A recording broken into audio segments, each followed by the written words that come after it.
Le DAF Fresh Morning, c'est 104.5 tonnes de bonne humeur. Tous les matins sur Urban FM. La meilleure radio de la capitale. La meilleure radio de la capitale. Vous êtes sur Urban FM 104.5, la station urbaine dans le DAF Fresh Morning. Il est 9h35. On va retrouver Mosley pour la politique. Bonjour Mosley.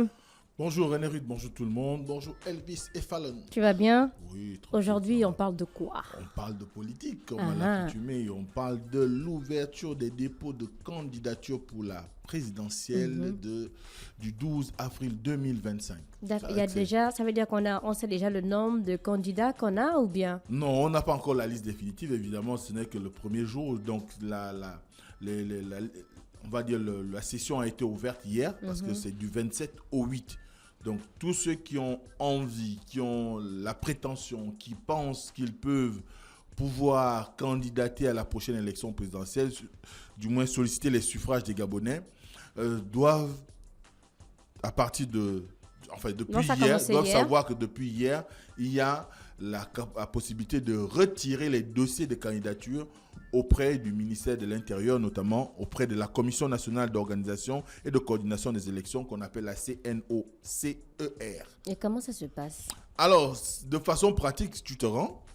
Il y a là-bas une équipe qui est chargée de pouvoir vous recevoir, notamment les commissaires de cette commission qui sont chargés de pouvoir vous recevoir et de vous expliquer d'abord l'ensemble des modalités et des dispositions réglementaires par rapport à la candidature à la présidentielle de la République, notamment donc vous rappeler ce qu'il y a comme critères et ensuite on vous remet un dossier. Pour ceux qui ont pu suivre, il y a eu une candidate déjà, docteur Marion Neremitsa, qui a retiré sa candidature et au sortir de là, elle nous a brandi le dossier avec une jolie couverture et qui donc entérine le fait qu'elle est dans la course. À partir de cet instant, il s'agira maintenant d'attendre plus ou moins ce qui pourrait en découler, notamment en termes de respect des conditions qui sont contenues dans ce dossier. Donc, c'est pas maintenant qu'on donne les 30 millions. Ah non, on donne les 30 millions. Les 30 millions ne se Donc, malgré le fait qu'elle a reçu ce dossier-là, elle n'est pas encore... Non, elle n'est pas encore candidate. Voilà. Elle n'est pas encore candidate. Voilà, il faut bien nous expliquer parce que là, ça chauffe un peu sur les réseaux parce qu'on voit des différentes déclarations et tout. Donc, du coup, le peuple pense directement qu'ils sont directement candidats. Non, ils ne sont pas encore candidats. Pour être candidat, il faut figurer sur la liste des noms retenus au finish. Pour l'instant, ce sont des gens qui sont allés retirer les dossiers. Et dans ces dossiers-là, vous avez l'ensemble des éléments, du moins les informations sur les éléments constitutifs du dossier, notamment en rapport avec le code électoral, donc tout ce qui est en rapport avec vos identités, la déclaration de biens, la quittance évidemment de versement de la caution de 30 millions, comme tu disais, René. Ce n'est pas à ce moment-là qu'on donne. On doit verser la quittance dans le dossier. Mais on ne va pas aller les 30 millions déposés à la commission. On va verser les 30 millions au trésor. Et on vous donne une quittance. Et c'est cette quittance que vous joignez dans le dossier pour pouvoir aller justifier du versement de cette caution-là. Donc, on est vraiment d'abord au début où les gens doivent aller retirer les dossiers. Déjà, hier, il y a eu une belle moisson parce qu'on a eu le retrait de 12 dossiers déjà depuis hier. 12. Ouais, Est-ce que tous ces candidats-là ont, on va dire, un bagage politique? Ce sera la particularité véritablement de cette élection, c'est que quand on observe la plupart de ceux qui ont déjà déposé, vous avez par exemple Marion Negemita, Zenaba Nyinga Channing, ou des personnalités telles que Noël Boutanga, Michel Ongundu. Bon, Michel Ongundu Lunda quand même, il est connu depuis pratiquement 2009 autour d'André Mbaobam puis l'Union nationale et par la suite il a énormément œuvré à la campagne de Jean Ping. On a Jean-Rémy Yama qui vient de la sphère syndicale. Ce sont des gens qui ont déjà eu à manifester leur... Jean-Rémy Yama. Oui, Jean-Rémy Yama de Dynamique Unitaire, qui ont déjà eu à manifester leur volonté. D'ailleurs, il a même créé un parti politique par la suite et qui ont manifesté donc leur intention de se porter candidat. Et en gros, ce ne sont pas des personnalités politiques suffisamment aguerris qu'on enregistre le plus en ce moment. Ce pas des poids lourds, comme on dit non, la plupart des poids lourds, en réalité, sont plus ou moins écartés du champ par, évidemment, les dispositions légales, notamment en rapport avec les critères, notamment le critère d'âge qui élimine beaucoup de candidatures. Vous avez, par exemple, Albert Ndossa qui ne pourra pas prétendre parce qu'il est au-dessus des 70 ans. Vous avez Manganga Moussavou, le Premier ministre de la Transition, Raymond Donsima.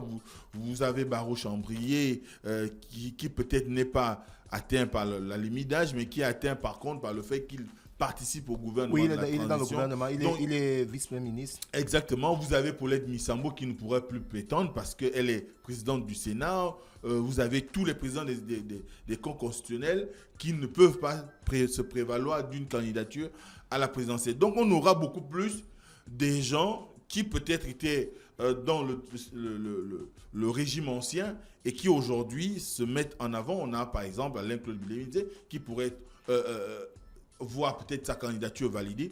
On attend aussi de voir s'il va se déclarer candidat parce que jusqu'à maintenant, il ne s'est pas porté candidat. Quoi qu'il fasse des tournées avec sa plateforme politique, mais il ne s'est pas encore déclaré candidat. Il disait attendre le 12. Bon, apparemment, tout le monde a été pris de court par rapport à la date de dépôt des dossiers. Si tu attends le 12, le dépôt des dossiers est passé. Voilà, donc à partir de cette instance, très vite, d'ici le 8, donc d'ici la semaine prochaine, on saura exactement quels sont ceux qui ont d'abord déposé les dossiers, effectivement, comme le dit Elvis. Et par la suite, on aura aussi une idée des candidatures qui seront retenues. Parce qu'après, il y a tout un processus. Il y a l'analyse des dossiers. Il suffit juste qu'un seul document manque à l'appel dans votre dossier, vous êtes éliminé. Ensuite, il y a le passage de la déclaration des biens. Il faut aller déclarer ses biens. Ensuite, vous avez les examens médicaux à passer. D'ailleurs, le centre a été le centre des retenus pour ces examens, c'est le CHUL, le CHU de Libreville, qui a été retenu par les autorités, notamment, je pense que le ministre de l'Intérieur y a fait une visite hier en compagnie du ministre de la Santé. Donc, on voit bien que il y a toute une étape, il y a toute une procédure. Si vous arrivez à satisfaire à toutes les exigences contenu dans le dossier, notamment prouver votre résidence, on va dire, continue depuis 3 ans au Gabon. Depuis 3 ans, oui. Eh bien, tous ces critères-là, si vous arrivez à les respecter, il est évident que d'ici le 9, le 10, au moment où on sortira la liste définitive des candidatures retenues, eh bien, que vous soyez capable de figurer parmi les candidats potentiels, du moins les candidats retenus pour concourir à la présidentielle. Est-ce qu'il doit y avoir un nombre limité de candidats par élection? Non. Le Gabon a choisi depuis 30 ans, depuis 1990, à la sortie de la conférence nationale, d'être une démocratie multipartite. Et une démocratie multipartite, ça veut dire que tout le monde... On peut aller à 50 candidats. Même 300. Même tous les Gabonais peuvent se présenter. Qui va voter pour qui? Mais vous vous présentez, il faut savoir qu'il y a quand même des commissions. Oui. Vous avez cette commission nationale chargée de l'organisation des élections ou la coordination des élections. Vous avez la commission médicale, vous avez la commission d'enrichissement illicite. Il faut pouvoir satisfaire aux différents critères qui sont là-dedans pour qu'on vous retienne. Tout le monde peut se présenter, peu importe. Mais tout le monde ne peut pas être candidat. Exactement. À condition que vous rentriez dans les critères retenus. On reviendra à partir de lundi sur les différents critères au fur et à mesure pour pouvoir permettre à ce que les auditeurs sachent ou qu'on rappelle aux auditeurs l'ensemble des éléments qui sont contenus dans le dossier, puisqu'on va essayer d'avoir un exemplaire du dossier pour savoir exactement de quoi il est question et de pouvoir permettre à ce que chacun puisse avoir une bonne idée de ces candidatures-là. Mais ce qu'il faut aussi savoir, c'est que l'ouverture du dépôt des candidatures nous ouvre aussi la voie déjà sur la capacité à pouvoir recevoir les différents projets de société. À partir de quelle étape, quel moment un candidat peut déjà présenter son projet de société? En principe, dès qu'on a déposé son dossier et qu'il est validé, et qu'il est validé par la commission, eh ben, vous pouvez maintenant commencer à dérouler votre politique sur le terrain. Oui. Mais n'empêche que... Donc faire la campagne. Non, la campagne est décidée. Non, la campagne ne se fait pas de façon aléatoire ou bien par la bonne volonté. la campagne, elle est encadrée. Oui. Il y a une période pour la campagne. En l'occurrence, je crois que c'est 2 semaines pour le Gabon avant l'élection, donc avant le jour de l'élection. Donc tu fais le 12 et 2 semaines avant le 12, on doit pouvoir arriver à mener la campagne. Et là, ce sont les autorités en réalité qui décident. Bon, cette année, ils peuvent décider de faire 2 mois. Bon, ce ne sera que leur volonté. Mais on sait que de manière officielle, de manière selon le code électoral, c'est l'État, du moins le gouvernement qui encadre la période qui décide de la période d'organisation de la campagne. Il y a un auditeur qui dit c'est lors de l'ouverture de la campagne qu'on présente son projet de société. La campagne dure 2 semaines et se termine la veille du vote. Oui, pas que, parce que la campagne, si vous tenez compte en fonction, il y a la période de pré-campagne. Ouais. Il y a toujours une période de pré-campagne qui n'est pas officielle, mais qui permet aux différents candidats d'aller ça et là rencontrer, par exemple, un candidat peut vouloir organiser un forum économique pour présenter sa vision au chef d'entreprise ou au patronat gabonais, parce que après tout, au-delà des populations, il y a aussi le patronat qui compte souvent dans les élections. Beaucoup. Ceux qui ont pu regarder l'élection présidentielle de 2009 ont constaté qu'André Obama et Ali Bongo avaient fait cet exercice auprès des patrons. Et à ce moment-là, chacun allait présenter son projet de société pour que ces derniers puissent voir qu'il y a une réelle volonté d'apporter un plus en ce qui concerne la capacité à dynamiser l'économie nationale ou le faire en sorte que le Gabon puisse avoir un décollage économique, parce que après tout, quand on regarde aujourd'hui, on peut garantir à la population gabonaise, on peut lui faire des promesses de construction des routes, de construction de X ou Y, je ne sais pas, projets, mais la base qui nous permet d'avoir du financement, de l'investissement, ce sont les investisseurs et les chefs d'entreprise. Donc, il faut pouvoir les conforter aussi au moment des élections, et on ne va pas forcément attendre la période de campagne pour les rencontrer. Donc, ensuite, et souvent, ces rencontres sont des rencontres, comme je le dis encore une fois, informelles, dans le cadre d'une pré-campagne. Vous pouvez organiser des causeries. C'est ce que tout le monde fait en ce moment. Si vous regardez bien sûr, voilà les différentes personnalités qu'on voit. On a vu le mouvement Zabao, on a vu le mouvement Ensemble. Exactement, beaucoup d'associations sont sur le terrain pour pouvoir aller vers les populations, pour les amener déjà à se préparer mentalement pour la période de l'ouverture réelle de la campagne. Mais nous sommes déjà en pré-campagne, même si cela ne semble pas, on va dire, se voir aux yeux des populations et que beaucoup refutent. Mais nous sommes déjà dans cette petite phase-là ou dans cette phase-là qui va permettre à ce que les uns et les autres, en fonction de la liste retenue, maintenant quand vous êtes retenu, comme disait l'auditeur, c'est quand vous êtes retenu, maintenant, vous avez la possibilité de le faire de manière officielle, convoquer une conférence de presse. J'essaie de donner la caricature de ce qui peut se faire. Une conférence de presse au cours de laquelle vous allez présenter au peuple gabonais, ou lors d'un meeting, ça peut être un grand meeting d'ouverture de campagne, et où vous détalez, vous présentez votre projet de société pour les Gabonais, pour le Gabon. Donc on est sûr qu'aucun n'a encore présenté son projet de société à ce jour du 28 février. Aucun. Comment ça se passe pour la déclaration de biens? Est-ce que je déclare mes biens et puis on vient vérifier, on me dit oui, là vous pouvez partir, ou bien là c'est pas possible, il faut justifier X, Y. Comment est-ce que ça se passe? En principe, il devait y avoir une investigation après votre déclaration, pour qu'on soit sûr. Mais souvent, je pense que ça se base sur la bonne foi. On compte sur la bonne foi. Et selon, ce sont des éléments factuels. Vous allez dire, j'ai par exemple 2 maisons. Vous allez joindre quand même les documents justificatifs, par exemple les titres fonciers de vos 2 maisons. Par exemple, je suis agent public, j'ai un salaire de temps. Vous allez quand même joindre votre bulletin. J'ai, je ne sais pas, un business qui tourne en dehors de ma fonction d'agent public. Voilà ce qui me rapporte par an ou par mois. Ainsi de suite, ainsi de suite. C'est vraiment d'abord sur le plan de la bonne volonté. Donc, la confiance est là. On essaie de vous faire confiance par rapport à ce que vous déclarez.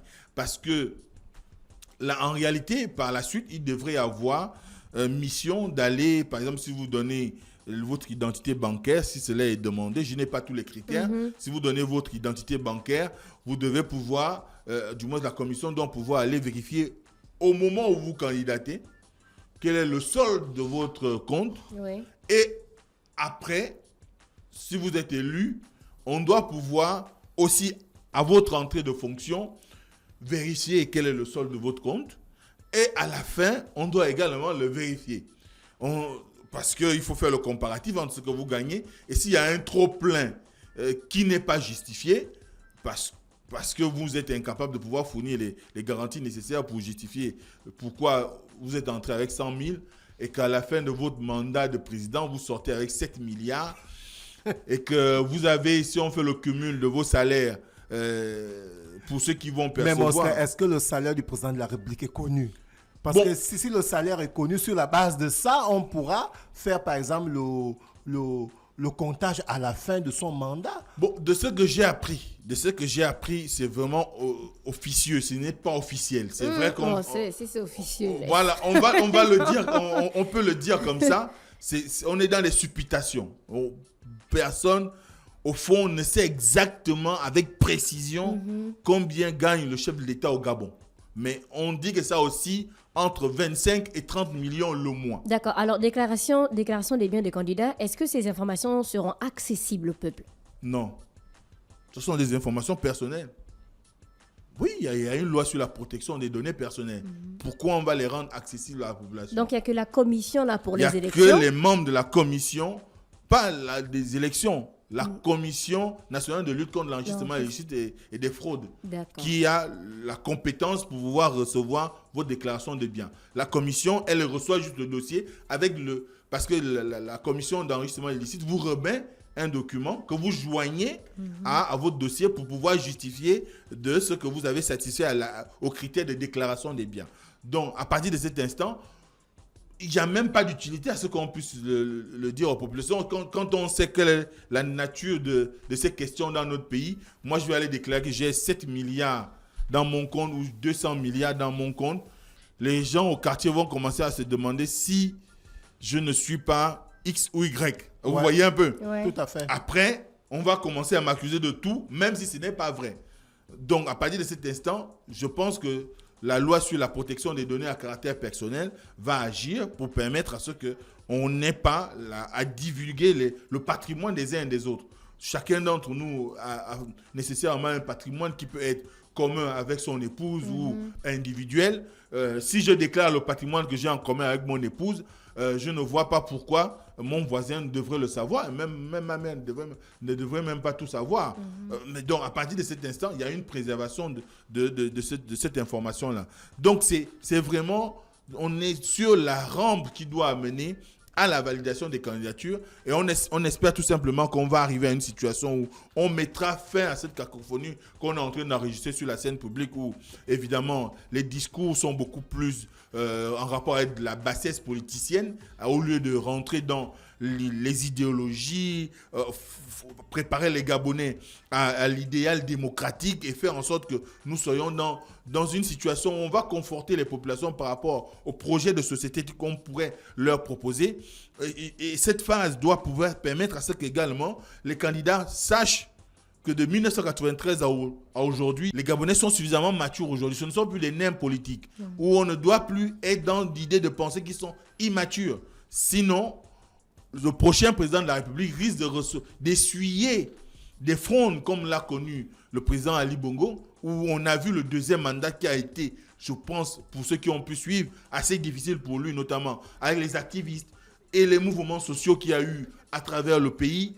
Ça voudrait dire que le prochain candidat, lui, doit s'inscrire dans une véritable transformation du pays, d'une proposition de transformation concrète du pays, et qu'au moment où il arrive à gagner les suffrages des Gabonais, qu'il soit capable d'aller dans le sens du développement. Parce que il faut savoir qu'il y a deux choses qui vont gouverner désormais la politique au Gabon. C'est le bonheur individuel et le bien-être des Gabonais. Si vous n'êtes pas au rendez-vous pour offrir aux Gabonais le bonheur et leur bien-être, aussi bien sur le plan économique, social, politique, culturel et tout ce que vous voulez, ce qui est sûr, vous allez nécessairement enregistrer des résistances.